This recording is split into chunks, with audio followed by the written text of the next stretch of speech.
Muito bem, senhores, voltamos aqui para mais uma etapa dessa nossa aula em que nós estamos tratando da Lei 11.343 de 2006, que é a nova Lei de Drogas, né? Nós estamos, nesse espaço que nos é conferido, tratando dos principais crimes da Lei de Drogas. É claro que fica o alerta aqui que a Lei de Drogas é uma lei completa, falei isso nos primeiros blocos, né? Então ela trata de múltiplos assuntos, né? Mas nós resolvemos privilegiar aqui os principais pontos em se tratando do porte para uso próprio e também em se tratando do tráfico, né? Ali algumas situações relativas ao tráfico de drogas, que é considerado inclusive um crime hediondo. Então, neste bloco, eu quero fazer alguns comparativos e, como eu disse, trazer algumas ideias aqui até para a defesa criminal, alguns pontos de defesa que são realmente muito interessantes, né? Dá uma olhadinha no slide aqui. Então, a primeira questão que eu estou colocando aqui para vocês, né? Como diferenciar o porte para uso próprio e o porte para o tráfico? Porque se nós observarmos, né, ali o tipo penal do artigo 28, que é misto alternativo, e o tipo penal do artigo 33, que também é misto alternativo, são várias condutas que caracterizam tanto o porte para uso próprio quanto o tráfico, né? Dentre as diversas condutas, nós temos o porte, portar a droga, trazer consigo a droga, né? Então, tanto o artigo 28 diz que trazer consigo caracteriza, o artigo 33 diz trazer consigo caracteriza também. Então, o tráfico. E como é que nós vamos saber se ele está trazendo consigo a droga para o seu uso próprio ou para o tráfico? É evidente que a questão está no dolo, né? É evidente, se o sujeito, eu estou portando para o meu consumo próprio, o outro vai dizer, não, eu estou portando para vender, né? Só que isso é uma questão muito simplista. O legislador, ele precisava buscar elementos objetivos para fazer esse tipo de diferenciação, né? Elementos objetivos, não pode simplesmente contar com a possibilidade dessa questão subjetiva. Eu estou utilizando, trazendo para isso ou para aquela finalidade. Senão não ia ter tráfico nessa condição. O sujeito sempre ia dizer que estava portando aquilo, trazendo consigo para o uso próprio, né? Evidentemente. Então, o legislador, né, ele foi, ao meu ver, bastante feliz ao fazer uma colocação no próprio artigo 28, né, mais precisamente no parágrafo 2º do artigo 28, e ele colocou lá como caracterizar que aquele porte é para uso próprio, né? Antes de mais nada, quero dizer que não é só a questão da quantidade, como muitos me questionam, muitos falam para mim, professor, é a quantidade, né? Se for ali uma quantidade expressiva, é para tráfico, uma pequena quantidade é para uso. Não é só isso, não. Esse é um dos elementos, é claro, né? Lembro que certa vez, ainda no começo da minha advocacia, eu fui chamado porque um conhecido de alguém tinha sido preso, aí eu fui para a delegacia lá, era tráfico.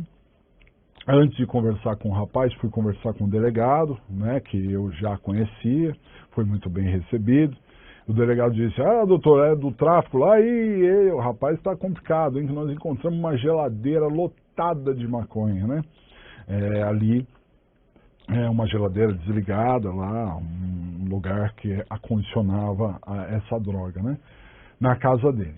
Aí você vai conversar com o rapaz, ele fala, estou sendo injustiçado, né? Porque eu sou usuário. Bom, né? Esse usuário é difícil de ser usuário, né? A menos que ele tivesse informações privilegiadas de que o mundo ia acabar ou ia ter uma guerra nuclear, aí ele tinha um estoque ali para não ter problema. Complicado, ele sempre vai dizer isso. Então a quantidade nesse ponto certamente vai pesar. Mas vamos imaginar, por exemplo, que o sujeito foi encontrado com uma pequena quantidade de drogas que, claro, serviriam ali para o uso, mas Ao lado dessa droga foi encontrada uma balança que servia para pesar a droga, invólucros que serviam para a comercialização, encontrado dinheiro em moeda, em espécie, em papel moeda, às vezes dinheiro de pequeno valor de face, e às vezes meio sujo, amassado, próprio de usuários, próprio de pessoas que estão em condição degradante, né? Isso tudo pode caracterizar o comércio, mesmo sendo uma pequena quantidade, né? Agora, o artigo 28, parágrafo 2º, ele acaba trazendo outros elementos.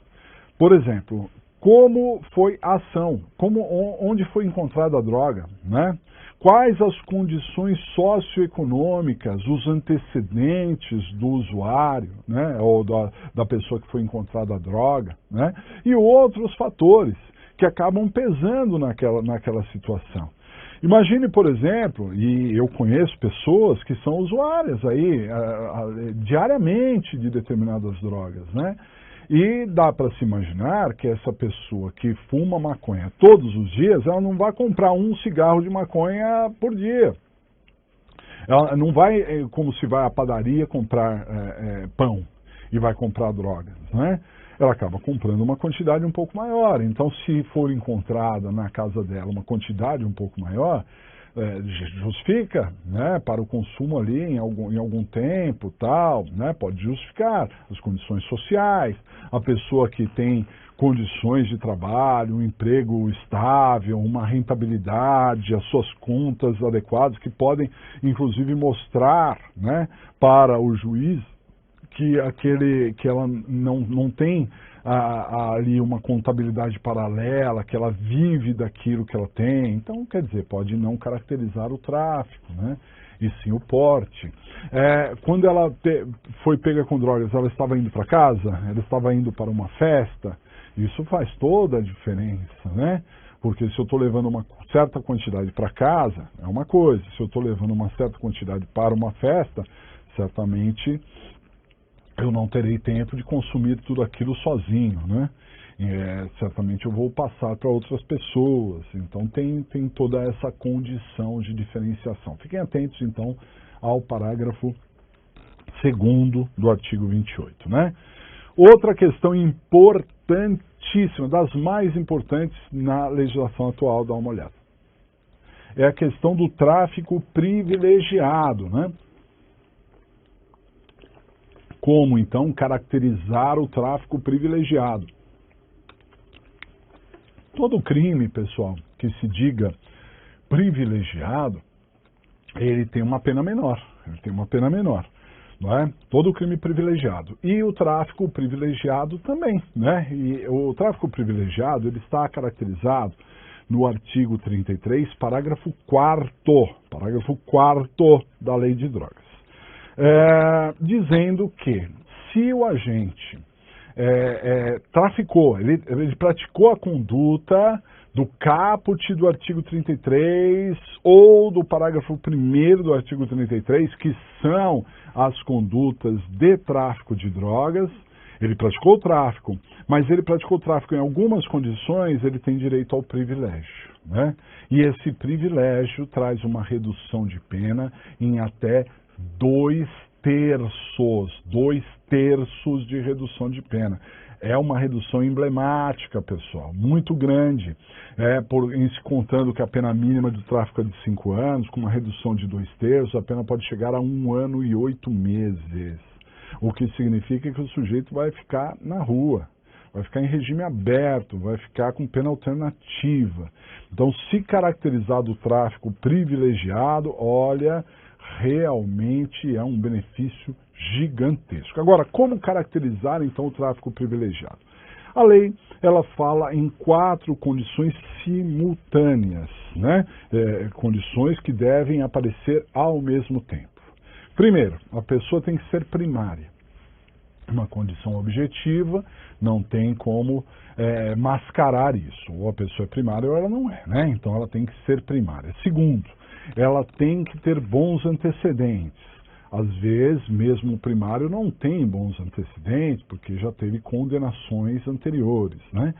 Mas Então, ele tem que ter bons antecedentes. Terceiro, ele não deve se dedicar a atividades criminosas. Não pode estar envolvido com criminalidade, com inquéritos, com investigações, etc. E quarto, não pode fazer parte de uma organização criminosa.